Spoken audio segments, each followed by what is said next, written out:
I think for myself, just having a year under my belt and knowing what to expect and continue to have fun playing basketball in front of these great fans. And, as long as we win, I'm going to be happy. Yes, Caitlin, we know. A championship is the goal, and you're not one to talk about personal accomplishments, so let me be selfish for you.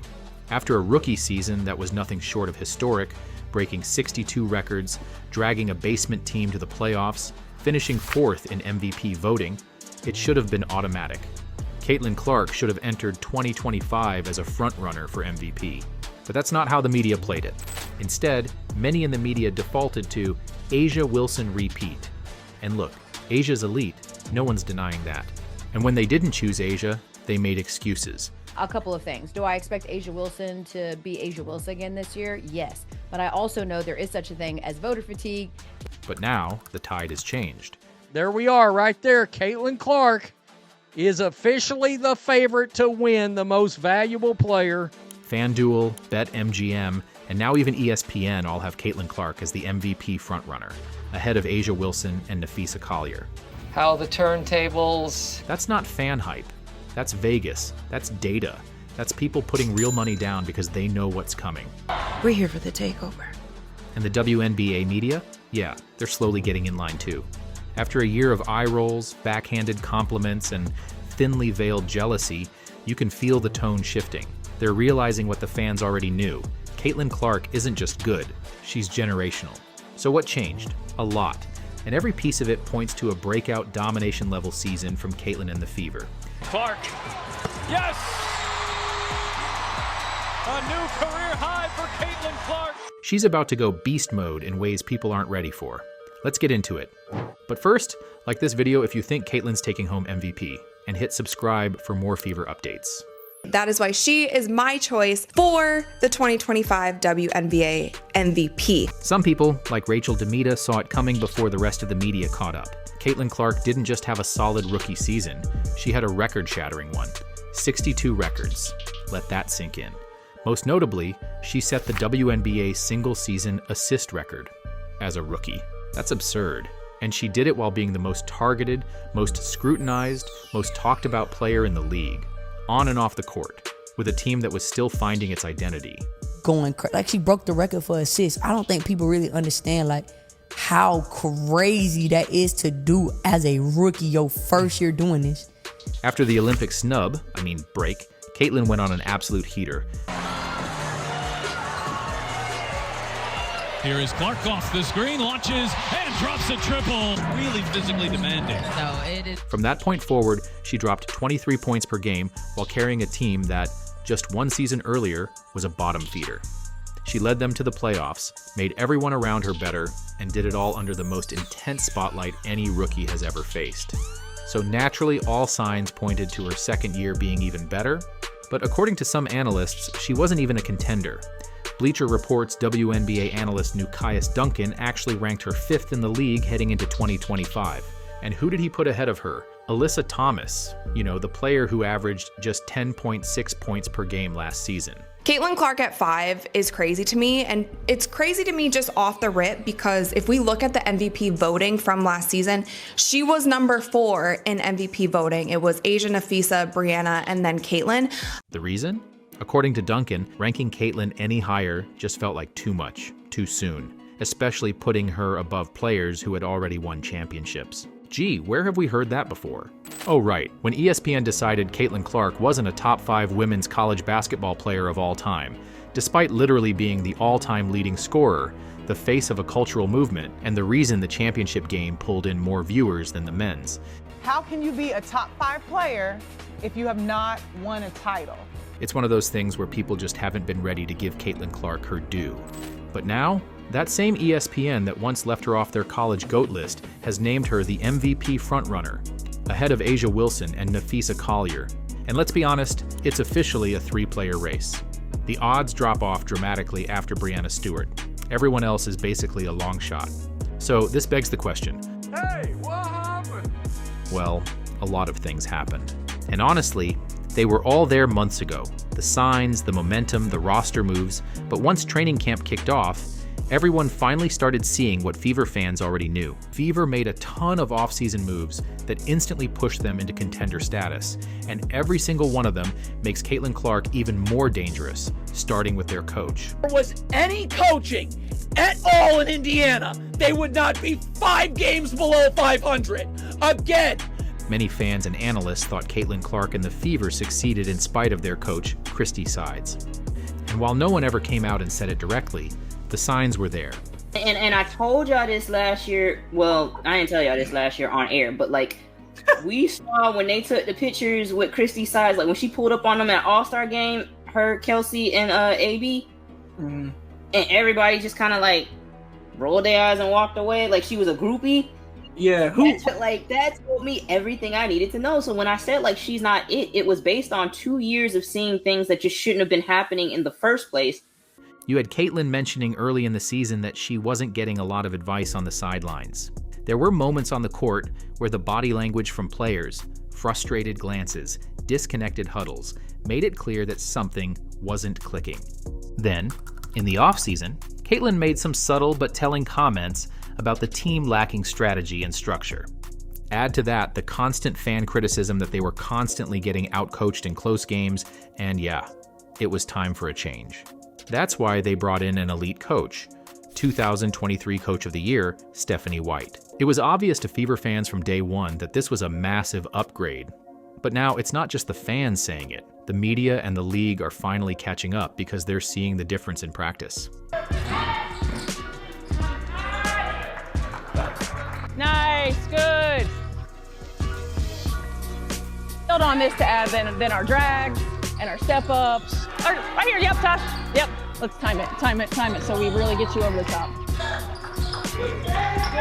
Yo, we cannot be short on that pass.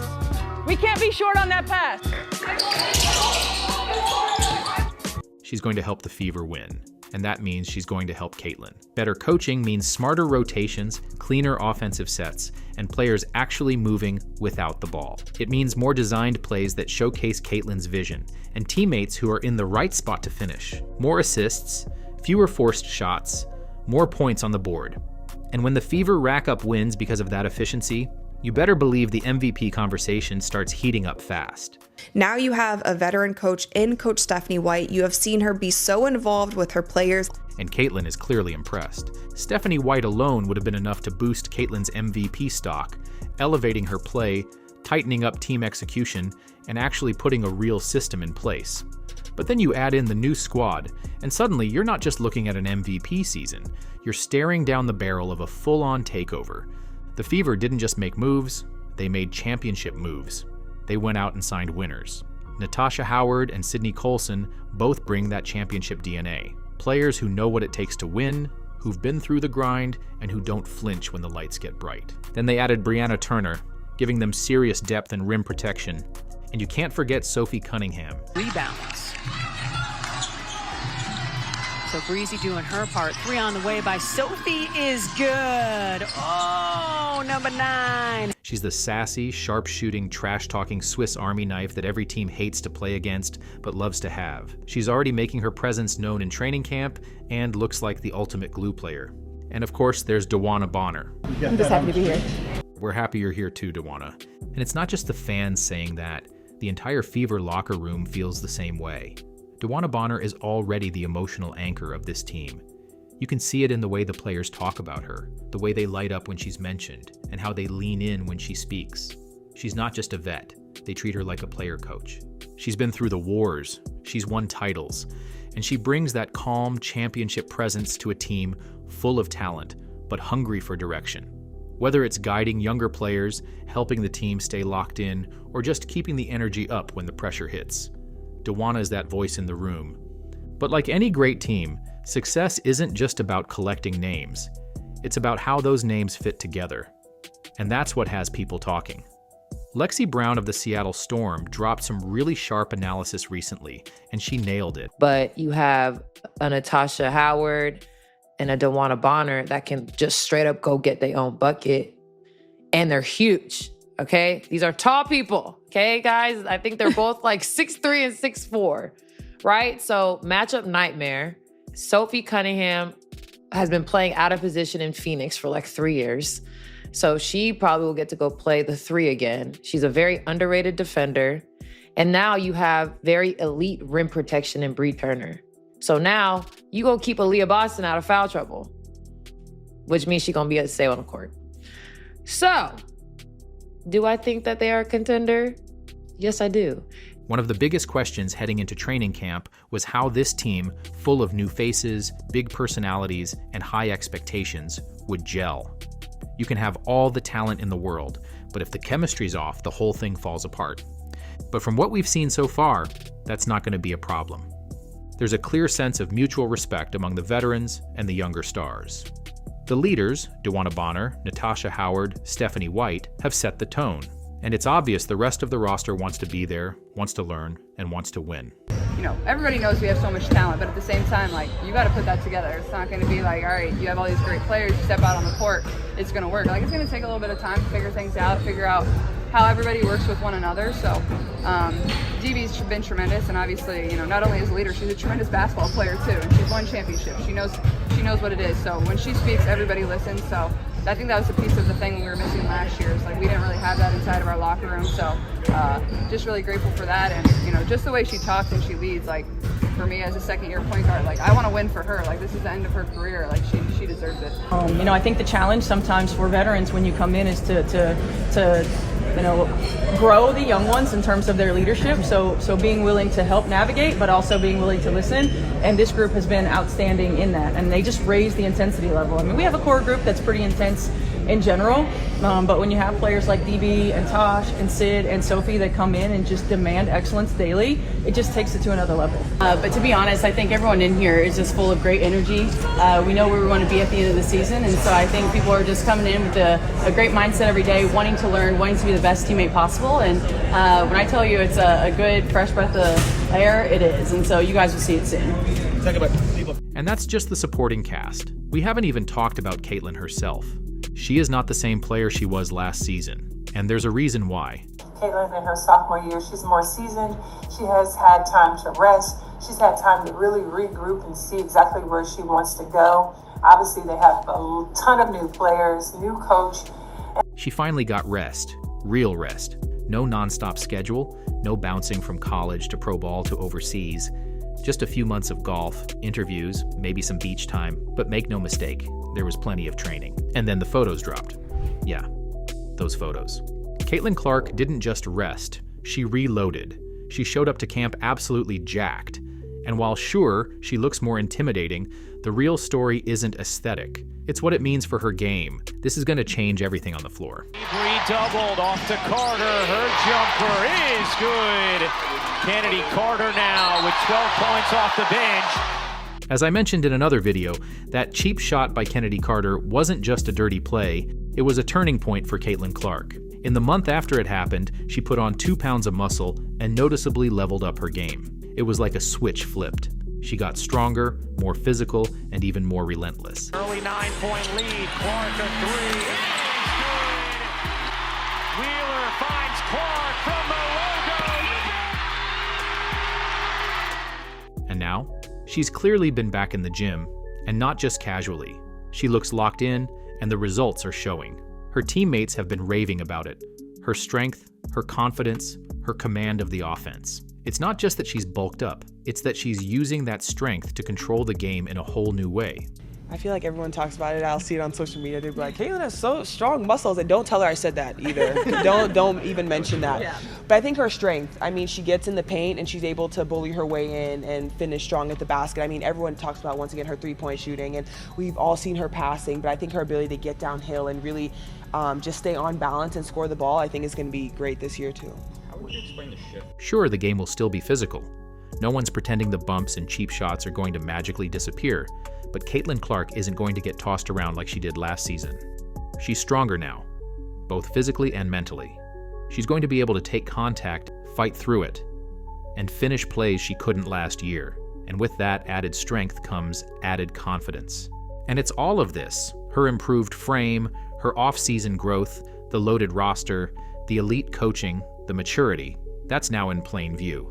It's why the WNBA media is finally doing what they should have done weeks ago, admitting that Caitlin Clark is not just in the MVP race, she might be leading it. I think Clark being in the MVP conversation is kind of the baseline at this point. You know, she's already been that good as a rookie, and I imagine she's going to take another step forward. I mean, we talked about how that Olympic break was so good for her to get some rest and come in with her legs underneath her. Now she has an actual off season, you know, that she got to take off where, you know, she didn't play in Unrivaled, she didn't play overseas. So this is a lot of time for Caitlin to just get her body right and come in the best shape possible for this upcoming season. And I think that's going to pay huge dividends for her. Like there's no like ramping up period this time around for Caitlin Clark. She's going to come in on game one and be already one of the top 5 players in the WNBA. So I mean, I think MVP has to be like the ceiling for her, right? Like she's already in that conversation. So for her to, you know, get even higher in the vote total, potentially winning that award either this year or next is what I would expect from her. And you can expect more of the media to fall in line. Day by day, as the Fever continue to impress in training camp, and as they prove in real game situations that they're not just talented but cohesive, the tide will keep turning. All it's going to take is a fast start to the regular season, a couple of dominant wins, and suddenly everyone who was hesitant to say it will feel comfortable admitting it. Caitlin Clark is the MVP frontrunner. Now let's go back to that first clip of Caitlin. As long as we win, I'm going to be happy. So just be the best leader I can be, now, knowing that I have a year under my belt. I know what to expect. You know, I'm the point guard, so people are going to be expecting a lot from me. I need to, you know, be there for my teammates, be an extension of Steph on the court, and just be a great leader and have a lot of fun doing it. While Caitlin will never say it out loud, an MVP award this season would mean everything. Not for the headlines, not for the trophy, but because of what it would represent. It would silence the haters for good. The ones who say her popularity is about anything other than her game. The ones who dismiss her dominance. The ones who claim the hype is media-made and not earned. The Fever's Now You Know marketing campaign already fired the first shot. It's bold, unapologetic, and refuses to downplay what's happening. But a Caitlin Clark MVP, that would be the nail in the coffin. If you're still here, leave a basketball in the comments to say hi. Thanks for watching.